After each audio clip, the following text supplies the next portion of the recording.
മർക്കോസിന്റെ സുവിശേഷം 12-ാമത്തെ അധ്യായത്തിൽ 19 പറയുന്നുണ്ട്, ഇസ്രായേലിനെ കേൾക്കുക, നിന്റെ ദൈവമായ കർത്താവ് ഏക കർത്താവ്. അപ്പൊ അവിടെയൊക്കെ ഒരു ഏക ദൈവത്തെ പരിചയപ്പെടുത്തുന്ന ഒരു യേശു ക്രിസ്തുവിനാണ് നമ്മൾ കാണുന്നത്.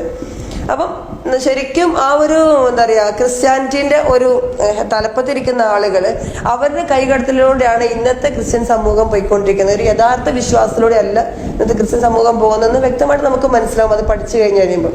അപ്പൊ ആ ഒരു ചിന്താഗതിയിൽ ഞാനിങ്ങനെ ഇത് വായിച്ചു കഴിഞ്ഞ്, ബൈബിളും വായിച്ചു കഴിഞ്ഞപ്പോൾ പിന്നെ ഞാൻ ചെയ്തത് ഖുറാന്റെ പരിഭാഷ എടുത്ത്, അറബി എനിക്കറിയില്ല, അപ്പൊ പരിഭാഷ എടുത്ത് ഞാൻ വായിച്ചു. ആദ്യം മുതൽ അവസാനം വരെ വായിക്കുമ്പം ശരിക്കും ഈ ബൈബിളിൽ പറയുന്ന കംപ്ലീറ്റ് കാര്യങ്ങളും ഖുറാനിലുണ്ട്.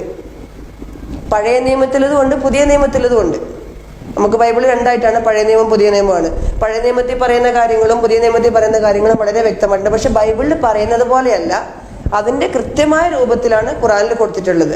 ബൈബിളിൽ അപ്പൊ നമുക്ക് ശരിക്കും മനസ്സിലാകും. കാരണം യോഹന്നാൻ എഴുതുന്ന ഒരു വിഷയവും അതേപോലെ തന്നെ ലൂക്കോസ് എഴുതുന്ന ഒരു വിഷയവും മത്തായി എന്ന വിഷയവും മൂന്ന് രീതിയിലാണ് എഴുതിയിട്ടുള്ളത്. നമുക്ക് അവിടെ തന്നെ അതിൻ്റെ വൈരുദ്ധ്യം നമുക്ക് മനസ്സിലാവും. ഒരേ വിഷയം തന്നെ 3 രീതിയിലായിട്ട്, അതായത് അവരുടെ രീതിയിൽ അവർ ഒരു ദൈവം ബൈബിൾ ഒരു ദൈവിക വചനമാണെങ്കിൽ അതിന് ഒരേ രീതിയേ പാടുള്ളൂ, ഒരേ എഴുത്താണ് വരേണ്ടത്. ഒരാശയം പറയുമ്പോൾ പല രീതിയിലല്ല വരേണ്ടത്. അപ്പൊ അങ്ങനെ ഉണ്ട്. അതുപോലെ തന്നെ ഞാൻ പറഞ്ഞല്ലോ, ദൈവം പലയിടങ്ങളിലും ഞാനല്ല എന്നെ അയച്ചവന്റെ ഇഷ്ടം എന്ന് പറയുകയും ഈ ക്രിസ്ത്യാനികളായ എല്ലാ സഹോദരിമാരും ഞാൻ അടക്കമുള്ളവർ ഒരു കാലത്ത് പ്രാർത്ഥിച്ചിരുന്നതും ഇന്നും പ്രാർത്ഥിച്ചുകൊണ്ടിരിക്കുന്നതും ആളുകൾ പ്രാർത്ഥിച്ചുകൊണ്ടിരിക്കുന്നതും സ്വർഗസ്ഥനായ ഞങ്ങളുടെ പിതാവേ എന്നാണ്. അപ്പം യേശുവിനെ അല്ല അവിടെ പ്രാർത്ഥിക്കുന്നത്, സ്വർഗസ്ഥനായ യേശു പരിചയപ്പെടുത്തിയ സ്വർഗസ്ഥനായ നമ്മുടെ പിതാവ്. അപ്പൊ അവിടെ ഏകനായ ദൈവമുണ്ട്. ആ ഏകനായ ദൈവത്തിന്റെ പുത്രന് ആ ദൈവത്തിന്റെ എല്ലാ ഇതും കൊടുത്തുകൊണ്ട്, പരിവേഷവും കൊടുത്തുകൊണ്ടാണ് ഇന്നത്തെ ക്രിസ്ത്യൻ സമൂഹം യേശുക്രിസ്തുവിനെ പരിചയപ്പെടുത്തുന്നത്. യേശുക്രിസ്തു കൃത്യമായിട്ട് മറിയം ബേബിയില് ഭൂജാതനായതാണ്, പിതാവില്ലാതെ ഭൂജാതനാണെന്ന് ക്രിസ്ത്യൻസും മുസ്ലിംസും ഒരേപോലെ വിശ്വസിക്കുമ്പം ശരീരത്തോടു കൂടി ജനിച്ച് ഭൂമിയിൽ ജീവിച്ച് യേശുക്രിസ്തു എങ്ങനെ ദൈവമാകുക? അത് ചിന്തിക്കാത്തത് കൊണ്ടാണ്. ഞാനും അതുവരെ ചിന്തിച്ചിട്ടുണ്ടായിരുന്നില്ല. ഞാൻ പരിഭാഷ വായിച്ചു കഴിഞ്ഞപ്പോൾ എനിക്ക് മനസ്സിലായി. അതിനുശേഷമാണ് ഞാൻ ഈ സഹോദരങ്ങളോട് പറയുന്നതും അവരെനിക്ക് ഇതേപോലൊരു ഉസ്താദിനെ വിട്ടുതരുന്നു. അപ്പൊ ഉസ്താദ് വന്നിട്ട് എന്നോട് പറഞ്ഞതും ഈ സഹോദരങ്ങൾ പറഞ്ഞൊക്കെ ഇത് തന്നെയായിരുന്നു. അതായത്, മോളെ, നിനക്ക് നിന്റെ കുടുംബം നഷ്ടപ്പെടും, നിന്റെ സമൂഹം നിനക്ക് നഷ്ടപ്പെടും. അതായത് ക്രിസ്ത്യൻ സമൂഹം മൊത്തം നിന്നെ ഉപേക്ഷിക്കും നീ മാറിക്കഴിഞ്ഞാൽ. പിന്നെ ഇസ്ലാമിലേക്ക് വരുമ്പം സ്വാഭാവികമായിട്ടും എല്ലാ മുസ്ലിങ്ങളും നിന്നെ സ്വീകരിച്ചോടുന്നില്ല. കൂടിയവൾ എന്നുള്ള പേരൊക്കെ പലയിടത്തും ഉണ്ടാവും, നാട്ടിൻപുറത്ത് അങ്ങനെ കേൾക്കാം. ചിലപ്പോൾ ഒറ്റയ്ക്ക് ജീവിക്കുമ്പോൾ നിനക്ക് ചിലപ്പം വിഷമം തോന്നും, ഞാൻ അവിടെ ആയിരുന്നെങ്കിൽ എനിക്ക് അവരെങ്കിലും ഉണ്ടായിരുന്നല്ലോ, ഇവിടെ വന്നപ്പോൾ എന്നെ സ്വീകരിക്കാൻ ആരും ഇല്ലാതായി പോയല്ലോ എന്നൊന്നും വിചാരിക്കരുത് എന്ന് പറഞ്ഞപ്പോൾ ഞാൻ മൂപ്പരോട് ചോദിച്ചത് ഇത് മാത്രമാണ്. അതായത്, ഉസ്താദെ, ഞാനിപ്പം ഇതെല്ലാം എനിക്ക് വേണമെന്ന് കരുതി ഈ ഇസ്ലാം മതം സ്വീകരിക്കാതെ അങ്ങോട്ട് പോയാൽ നാളെ ഇവരൊക്കെ എനിക്ക് നഷ്ടപ്പെടുന്ന സമയത്ത് അവരും ഉണ്ടാവൂല, അള്ളാഹു ഉണ്ടാകത്തില്ലാത്തൊരവസ്ഥ വരും.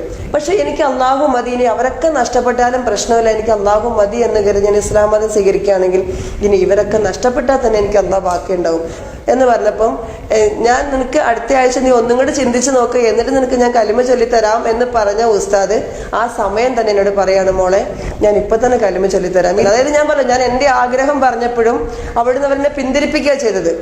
ശരിക്കും നമ്മളൊക്കെ ഒരു അവസരം കിട്ടുമ്പം ഇപ്പോഴത്തെ ഒരവസരം ഉണ്ടാക്കി തന്നു എനിക്ക്. നീ ഒന്നുകൂടി ചിന്തിച്ചോളൂ, കുടുംബം നഷ്ടപ്പെടും, ഫാദറും ഉമ്മയൊക്കെ നഷ്ടപ്പെടും, ആരും കുടുംബത്തിൽ കയറ്റാത്തൊരവസ്ഥ വരും എന്നൊക്കെ പറഞ്ഞ് എന്നെ പിന്തിരിപ്പിക്കാൻ ശ്രമിക്കുമ്പോഴും ഞാൻ പറഞ്ഞ എത്ര ഉണ്ടായിരുന്നുള്ളൂ. കാരണം എനിക്ക് എന്തായാലും മനസ്സെത്ര ആഴത്തിൽ അത് പതിഞ്ഞിരുന്നു. കാരണം എനിക്ക് ആ 2-3 ഞാൻ ശരിക്കും എനിക്ക് ബൈബിൾ വായിക്കുന്ന ഒരു വ്യക്തി ആയതുകൊണ്ടാണ് അത്രയും കൃത്യമായിട്ട് എനിക്ക് മനസ്സിലാക്കാൻ കഴിഞ്ഞത്. അല്ലെങ്കിൽ എനിക്കത് പെട്ടെന്ന് മനസ്സിലാകുമൊന്നുമില്ല. അപ്പൊ അത് എന്താ പറയാ, അവിടെ പിന്തിരിയാനും എനിക്കൊരവസരം ഉണ്ടായിട്ടും പിന്തിരിയാതെ ഞാൻ ഉറച്ചു നിന്നത് എൻ്റെ ഒരു വിശ്വാസം, ഞാൻ പഠിച്ചൊരു ഇസ്ലാമും ശരിയാണ്, ഞാൻ ആദ്യം കണ്ടൊരു ഇസ്ലാമല്ല, പിന്നീട് ഞാൻ പഠിച്ചൊരു ഇസ്ലാം ശരിയാണെന്ന് എനിക്ക് മനസ്സിലായത് കൊണ്ടാണ് എനിക്ക് മാറാനുള്ളൊരു താല്പര്യം ഉണ്ടായത്, ഞാൻ മാറിയതും.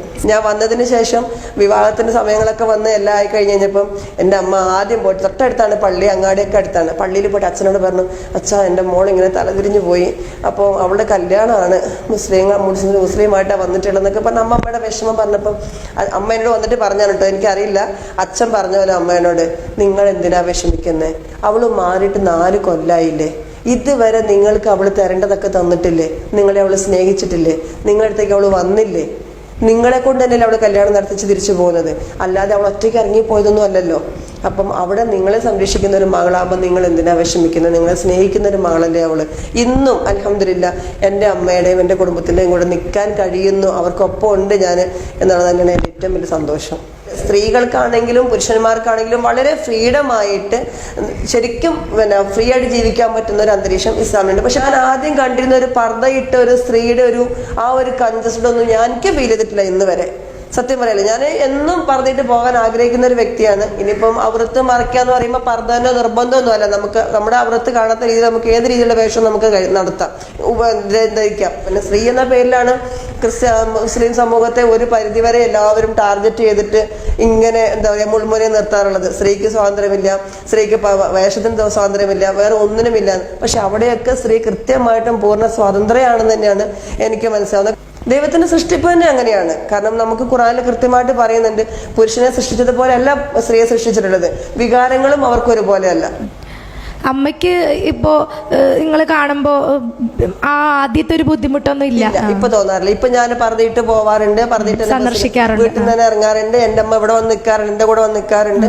ആഴ്ചകളും മാസങ്ങളൊക്കെ വന്നു പോവാറുണ്ട്. പിന്നെ നാത്തൂനുണ്ട്, ആങ്ങളയുണ്ട്, അൽഹംദുലില്ലാ അനീത്തിയുണ്ട്. എല്ലാവരും ഒരുമിച്ച് വരികയും പോവുകയൊക്കെ ചെയ്യാറുണ്ട്. ഇസ്ലാം എന്താണെന്ന് അറിയണമെങ്കിൽ ആരെങ്കിലും നിന്നോ അല്ലെങ്കിൽ ഏതെങ്കിലും വ്യക്തികളിൽ നിന്നോ അല്ല നമ്മൾ പഠിക്കേണ്ടത്. കൃത്യമായിട്ട് ഇസ്ലാമിനെ പഠിക്കാൻ കൃത്യമായ പൂർണ്ണമായ രൂപമാണ് ഖുർആൻ, പ്രവാചകന്റെ ചര്യകളും. ഖുറാനിൽ ഒരു രീതിയിലും ആർക്കും ഒന്നും ചെയ്യാൻ കഴിഞ്ഞില്ല. കാരണം കൃത്യമായിട്ട് അത് അതുപോലെ തന്നെ അള്ളാഹു തന്നെ പറയുന്നുണ്ട്, ഇത് അവസാനം വരെ സംരക്ഷിക്കുന്നവൻ ഞാൻ തന്നെയാണ് എന്നുള്ളത്. അപ്പൊ ആ ഒരു വിശ്വാസത്തെ, ആ ഒരു കിതാബിനെ ഞാൻ ശരിക്കും ആദ്യം ഞാൻ പറഞ്ഞില്ല, ഇസ്ലാമിനെ കുറിച്ച് എനിക്കുണ്ടായിരുന്ന ധാരണകൾ മാറിയത് ഈ ഖുറാന്റെ പരിഭാഷ വായിച്ചതിന് ശേഷമാണ്.